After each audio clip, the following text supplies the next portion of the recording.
Welcome back to Creating Your Life, Money and Wealth. This is episode 35, Basic Investments, Part 1. Hi, Mark Andre Alexander, back for the final 2 episodes of Money and Wealth in the Creating Your Life series. We're going to talk about basic investments now. And by basic investments, I mean investments for people who don't have a lot of money and don't have a lot of particular knowledge or skills with money. If you have a lot of money, then you need some kind of financial advisor to work with, somebody you can trust. But this is really kind of a startup series, how to create your own life, take charge of some things, and some things you should know, even if you're going to go and have somebody else manage your money. There's some basics that you need to know. You should know some things so that you can keep a check on others.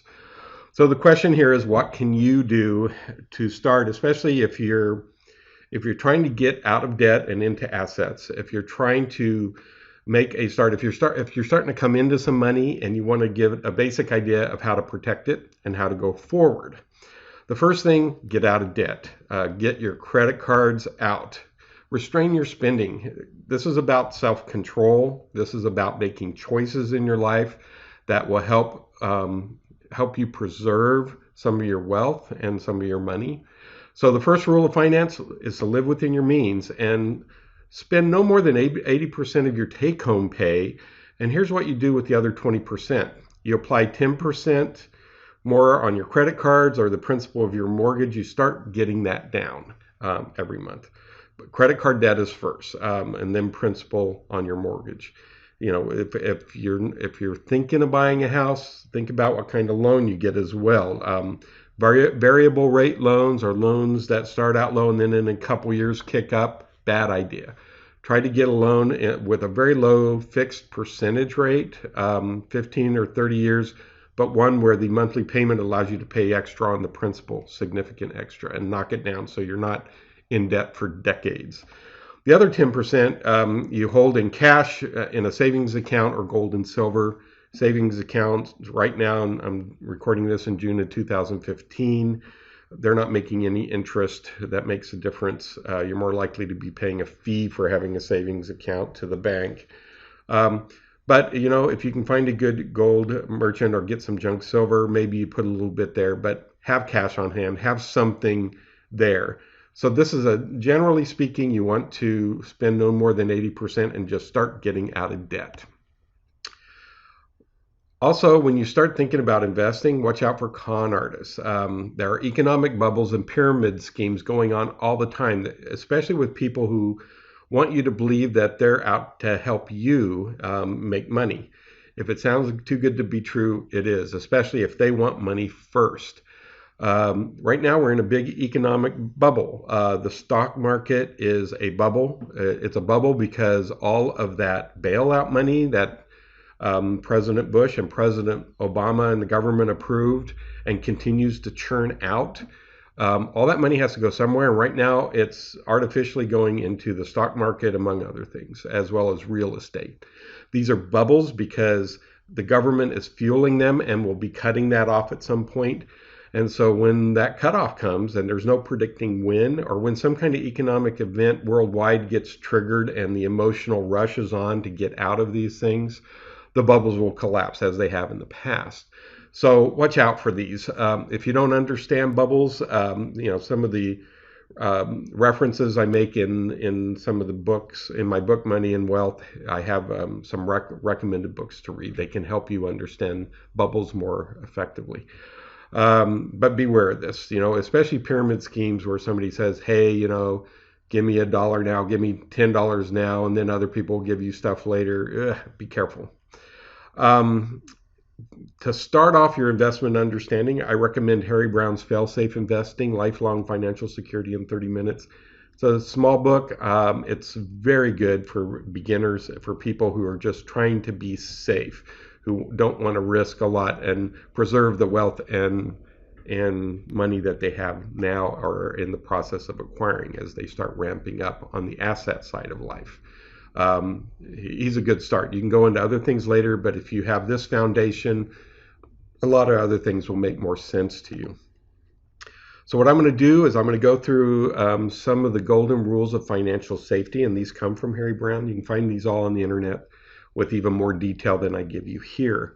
However, I just want to touch on each of these so you have a basic understanding of them. We'll cover a few today, and then the next episode we'll finish them off and close out this series before the next.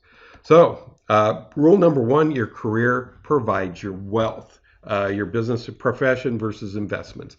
If you're thinking of your life in terms of investing, there's some people who their whole life is investments, but if the investments collapse, they have nothing to fall back on. Whatever your business or profession is, it could be both business-wise, skill-wise, practical-wise. The more skills, basic skills you develop and that are transferable, the better. So building up your mathematics skills, building up your writing and communication skills are a good start. Having some kind of profession, so going into engineering, science, technology, these are the careers that are paying right now. So make sure whatever you do pays. But also have some practical skills if you can. Do you know how to put on a roof, put up sheetrock? Do you know how to do plumbing?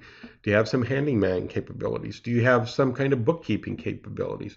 Do you have some kind of capability that if other things shift, are you able to go out and sell yourself in a different way? So by building up those skills, you're creating your wealth. Investment shouldn't be your sole source of retirement wealth. You should have other things in that line as well.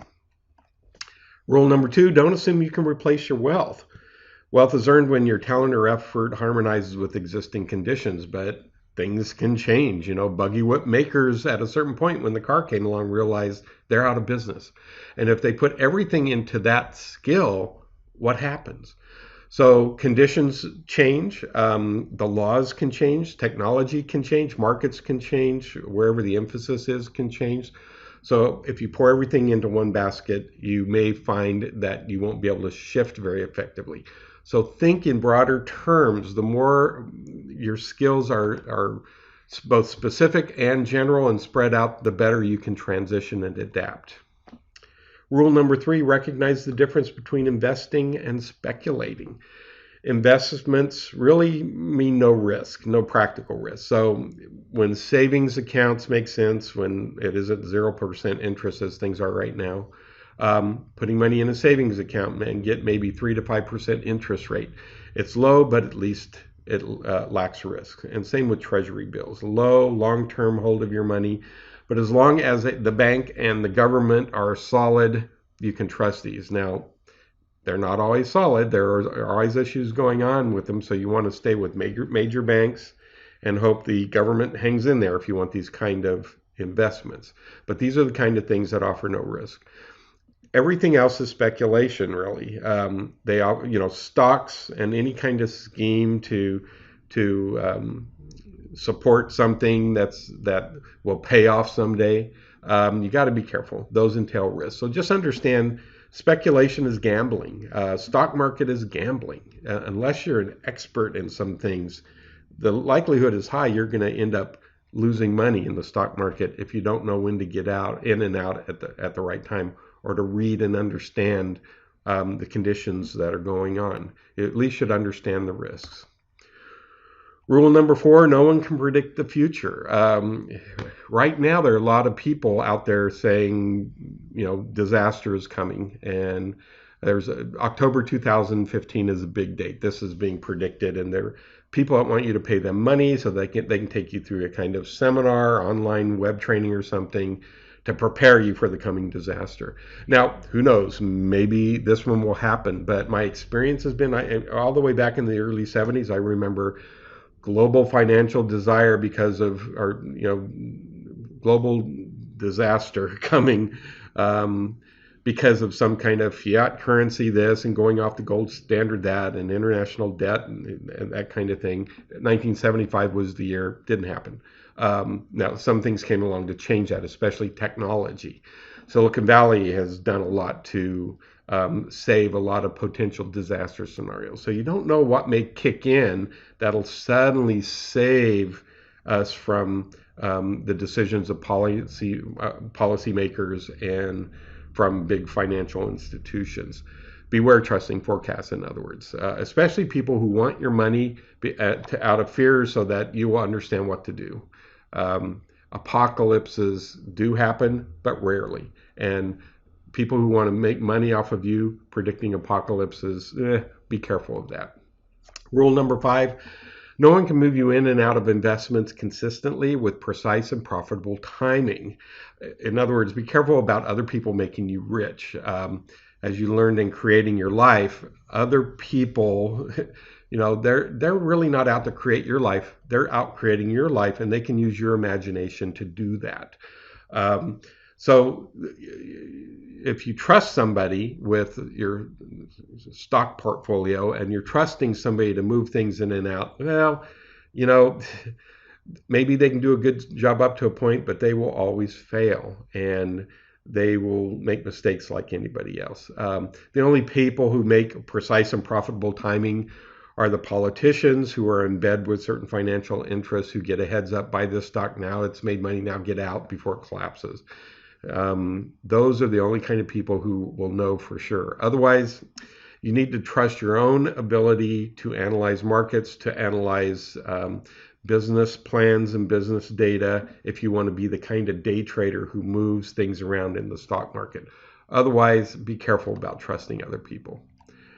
And then no trading system will work as well in the future as it did in the past. There are systems out there, and people will sell their systems, and some can even make a great case that their system made money, and that can be true. And maybe you have a system that's been making money a little bit, but beware, because things change, existing conditions change, and you don't always understand or see them coming. If you have some basic understanding about how economics work, as this course is trying to help you with, and if you have a basic understanding of government's role in these kind of things, you may be able to know when your system is going to be in need of changing. But remember that the future is not guaranteed, not with anything. That's it for now. Next episode, we'll finish off with Basic Investments Part 2. In the meantime, go to markandrealexander.com and check out my Money and Wealth book on Amazon.com.